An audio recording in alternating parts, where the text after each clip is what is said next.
সেই প্রজন্মের নেতৃত্বটাকে সিরিয়াসলি নিবে কি নিবে না সেটা আপনাদের নিজেদের নেতৃত্বের উপর ডিপেন্ড করবে।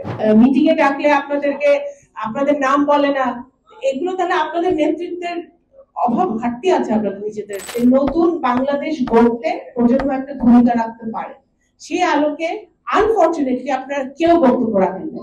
আপনারা যদি নেতৃত্ব দেখান, আপনারা যদি শক্তি দেখান, আপনারা যদি সাংগঠনিক দক্ষতা দেখান, তখন বাংলাদেশ জাতীয়তাবাদী দলই আপনাদেরকে ডেকে নেবে। যেহেতু এটা অ্যাকচুয়ালি আমি ভেবেছিলাম যে আমাদের মুক্তিযুদ্ধের প্রজন্মের ইন্টারনাল সভা হবে, তো আমাদের প্রজন্মের নেতারা তো সেটা রাখে নাই আর কি। যাই হোক, জাতীয়তাবাদী মুক্তিযুদ্ধের প্রজন্ম সারা দেশ থেকে যারা বিভিন্ন জেলা এবং মহানগর পর্যায়ের নেতৃবৃন্দরা এসছেন, তাদেরকে নেতৃত্ব, মুক্তিযুদ্ধের প্রজন্মের নেতৃত্ব দেওয়া হয়েছে, কারণ তারা তাদের স্ব জেলায় এবং মহানগরে প্রজন্মর মুক্তিযুদ্ধকে তুলে ধরতে পারবে, মুক্তিযুদ্ধের নেতৃত্বটাকে তুলে ধরতে পারবে এবং প্রজন্মকে শক্তিশালী করতে পারবে, এবং স্ব জেলা এবং মহানগরে তারা প্রত্যন্ত অঞ্চলের প্রজন্মের কমিটিকে, প্রজন্মের প্রত্যেক নেতাকর্মীকে তারা শক্তিশালী করতে পারবে। আপনারা যারা বক্তব্য রেখেছেন তাদের সবার প্রতি আমি বক্তব্যের প্রতি শ্রদ্ধা রেখে বলছি যে আপনাদের নেতৃত্ব সফলতার উপর নির্ভর করবে জাতীয়তাবাদী মুক্তিযুদ্ধের প্রজন্মকে বাকি বিএনপির নেতৃত্ব বা অন্য নেতারা সেই প্রজন্মের নেতৃত্বটাকে সিরিয়াসলি নিবে কি নিবে না সেটা আপনাদের নিজেদের নেতৃত্বের উপর ডিপেন্ড করবে। ঠিক আছে? আপনারা যদি আমার কাছে এসে বলেন যে আপনাদেরকে এ ডাকে না, ও ডাকে না, ভাষণ মিটিং এ ডাকলে আপনাদের নাম বলে না, এগুলো তাহলে আপনাদের নেতৃত্বের অভাব, ঘাটতি আছে আপনাদের নিজেদের জেলা উপজেলায়।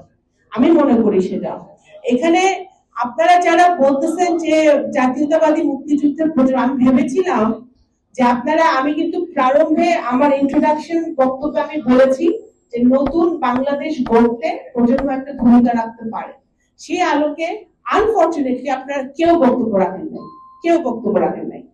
আপনারা এই একটু আগে এই যে পূর্ববর্তী বক্তা বলেছেন, খুলনা, সে অনেক পুরনো প্রজন্ম করে, সে একই কথাই বললেন যে প্রজন্ম জাতীয়তাবাদী মুক্তিযুদ্ধের প্রজন্ম বিএনপির সহযোগী সংগঠন করতে হবে। ভাই, এই দাবি আমি দায়িত্ব নেওয়ার পর থেকে এই দাবি শুনে আসতেছি, আমি এখনই দাবি শুনতেছি, ভবিষ্যতে আপনাদের তাহলে আমার আনফরচুনেটলি আমার বুঝতে হবে যে প্রজন্মের অ্যাকচুয়ালি সারা বাংলাদেশে আরো নতুন লোকজন দরকার, কারণ আপনাদের কোনো ভিশন নেই, আপনাদের চিন্তা আপনারা করতে পারছেন না এর বাইরে। আপনারা যদি নেতৃত্ব দেখান, আপনারা যদি শক্তি দেখান, আপনারা যদি সাংগঠনিক দক্ষতা দেখান, তখন বাংলাদেশ জাতীয়তাবাদী দলই আপনাদেরকে ডেকে নেবে। সেটা আপনারা দেখাতে পারছেন না। হয়তো আপনারা যারা বলেছেন যে একটু পূর্বে যে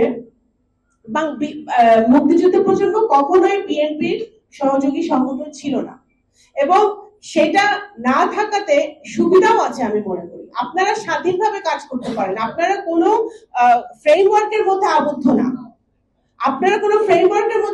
না, আপনাদেরকে স্বাধীনতা আছে। এই যে বিগত দিনে অনেক প্রজন্ম, আমি বলেছি প্রথমে, প্রজন্ম অনেক প্রোগ্রাম করেছে, যদি আপনারা সহযোগী সংগঠন হতেন সেটা করতে পারতেন না। আমার মনে আছে বিকারুন্নেসা স্কুলে শেখ হাসিনার সময় টিচার ধর্ষণ করেছিল, সেটা প্রতিবাদে প্রজন্ম প্রোগ্রাম করেছিল। আমরা বর্ডারে ফেলানি হত্যার সময় গিয়েছিলাম, প্রজন্ম ওখানে গিয়েছে। আমরা বিভিন্ন ভাবে আপনার যারা খুন হয়েছে, যারা ধর্ষিত হয়েছে, তাদের প্রতিবাদে, এই সকল অপকর্মের প্রতিবাদে প্রজন্ম প্রোগ্রাম করেছে। অনেক সময় এই প্রোগ্রামগুলো আমাদের হয়তো করা সম্ভব হতো না যদি আপনারা একটা দলের আবদ্ধে থাকতেন, সেটা আপনাদের বুঝতে হবে। তো এখন আপনারা যারা দাবি করছেন যে অঙ্গ সংগঠন হলেও সেটা আপনাদের পারফরমেন্সের মাধ্যমে দেখাতে হবে, ঠিক আছে? আর হলো যে যারা প্রজন্মে সুযোগ সন্তানীদের কোনো জায়গা নাই, প্রজন্মে চাঁদাবাজ দালালদের কোনো জায়গা নাই, প্রজন্মে যারা এই সুযোগ যারা এই আওয়ামী লীগের টাইমে আওয়ামী লীগের সাথে মিলেমিশে ছিল, এখন সুসময় এসেছে বলে এখন আবার দলে বা প্রজন্মে ফেরত এসেছে, সেই ধরনের লোকজনের প্রজন্মে জায়গা নাই। প্রজন্মে আপনার আপনার কোয়ান্টিটি না, কোয়ালিটি দিয়ে প্রজন্মকে বিচার করতে হবে।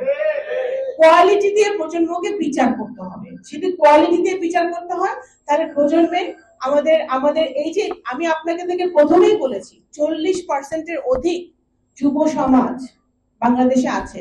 এদেরকে আকৃষ্ট করার জন্য জাতীয়তাবাদী মুক্তিযুদ্ধের প্রজন্ম কি কি ভূমিকা রাখতে পারে সেই বিষয়ে কিন্তু আপনাদের কোনো বক্তব্য ছিল না।